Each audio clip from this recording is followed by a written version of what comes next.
बिस्मिल्लाहिर्रहमानिर्रहीम अस्सलाम वालेकुम भराओ की हाल चाल है ठीक ठाक हो। ਅੱਜ ਤੋਂ 15 ਦਿਨ ਪਹਿਲਾਂ ਮੈਂ ਬਰਸੀਮ ਨੂੰ ਸਪਰੇਅ ਕੀਤੀ ਸੀ ਕੱਦ ਵਧਾਉਣ ਲਈ ਉਹਦੀ ਗਰੋਥ ਤੇਜ਼ ਕਰਨ ਲਈ ਤੇ ਮੈਂ ਤੁਹਾਡੇ ਨਾਲ ਗੱਲ ਕੀਤੀ ਸੀ ਕਿ ਮੈਂ ਤੁਹਾਨੂੰ ਰਿਜ਼ਲਟ ਵੀ ਦਿਖਾਵਾਂਗਾ ਕਿ ਕੀ ਰਿਜ਼ਲਟ ਆਇਆ ਹੈ।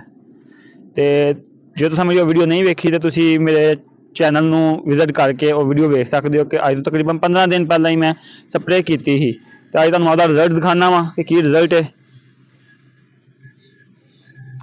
ਇਹ ਦੇਖ ਸਕਦੇ ਹੋ ਜੀ, ਇਹ ਰਿਜ਼ਲਟ ਹੈ ਉਹਦਾ। माशाल्लाह फुल असीं पट्ठे वढ रहे हैं तो बेहतरीन रिजल्ट है। पहला भी तुहानूं मैं मशवरा दिता कि जे तुहाडा भी स्टाला नहीं पिया वधदा तो तुसीं यह जी स्प्रे वे इहदा इस्तेमाल करो तो इंशाअल्लाह तुहाडा स्टाला वधेगा।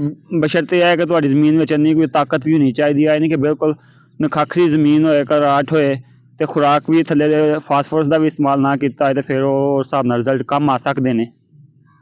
लेकिन जो तुहाडी जमीन भी तगड़ी है ते लेकिन सिर्फ ग्रोथ इस गल रुकी है कि ठंड है कोड़ा कक्कड़ पैंदा पिया तो फिर तुसीं स्प्रे का इस्तेमाल करो, इंशाअल्लाह बहुत ज़बरदस्त रिजल्ट ने। हाँ एक गल है, फायदे के नाल नाल कुछ चीज़ का नुकसान भी हुंदा है तो वह भी गल लाजमी करनी चाहिए है।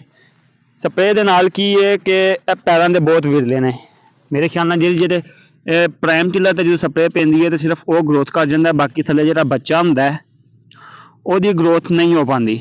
जिवें आ तुसीं वेख सकते हो कि उत्तों टिला टिला खलोता है, बच्चा थल्ले छोटा ही है तो पैरों का बहुत विरला है। वढ़दियां भी ज़्यादा जगह वढ़ीए तो फिर कितने जाके पंड हुंदी है तो यह नुकसान मैनूं वेखण च आया कि जे तुसीं स्प्रे नाल मसनूई तरीके नाल उहदी ग्रोथ करदे हो तो फिर थल्लों बच्चा उस हिसाब नाल हाइट उन्नी नहीं करदा। जिहड़ा प्राइम टिलर हुंदा जिहदे स्प्रे डिगदी है वो शूट करके तो अपनी ग्रोथ वड्डी कर जाता है। तो लेकिन बहरहाल जो चारे की कमी होंगी है तो मेरे ख्याल नाल तो स्प्रे करना फायदेमंद ही हो जाता है, क्योंकि पट्ठे पा तो सकता ना बंदा, बिल्कुल चारा इस्तेमाल तो कर सकता ना।